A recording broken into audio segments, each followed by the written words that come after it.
I'm training Jane P. Calvito. Let me ask you, why do you want this job? I researched the job and found my skill and interests really fit the role. I'm good at planning and organizing. I have an attention to detail and would like to learn new skills. I think I'm a great match for your company. What are you looking for in a job? I'm looking for a job where I can work as a part of a team and learn from others, and I'll be happy that I push myself to do something new. What are three words your parents, cares, or teachers might use to describe you? Responsible because I help look after my little sister by making sure she gets home from school safely. Organized because I have a lot to do at school and out of school but make sure I'm organized enough to do it all, and smart because I'm studying things I'm interested in and doing my best to achieve good grades. What makes you the best person for this job? I'd like to think I've shown you I've got the skills and experience required for this job. I'm good at communicating and working in teams. I'm good at solving problems. I'm flexible and enjoy learning new things.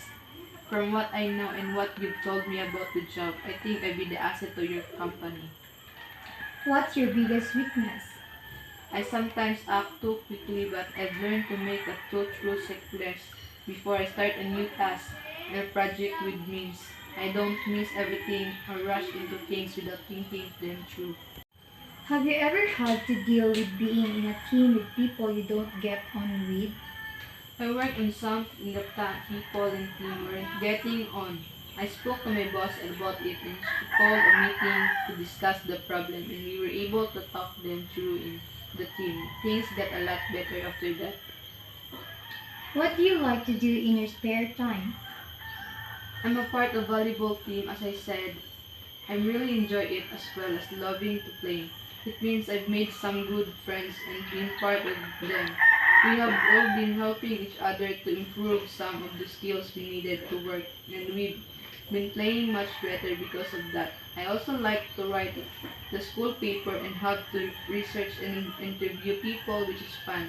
I like being with my friends as well, and we go out together. Describe a time you worked as part of a team. I was a part of the editorial team putting together a new school magazine. I work with the people who wrote and story to make sure that the photos I took tied in the time in them.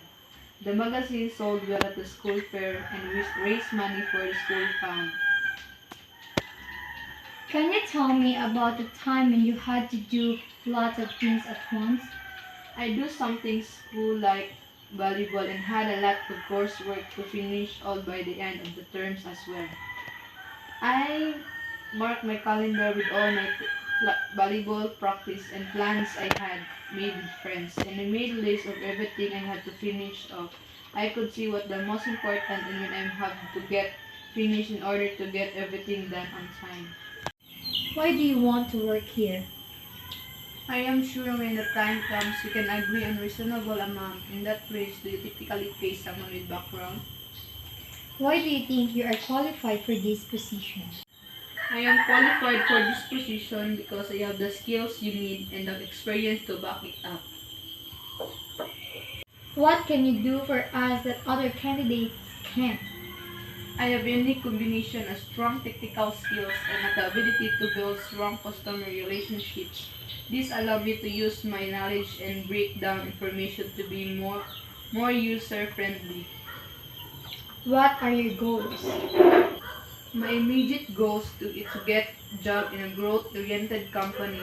My long-term goal will depend on where the company goes. I hope to eventually grow into a position of responsibility.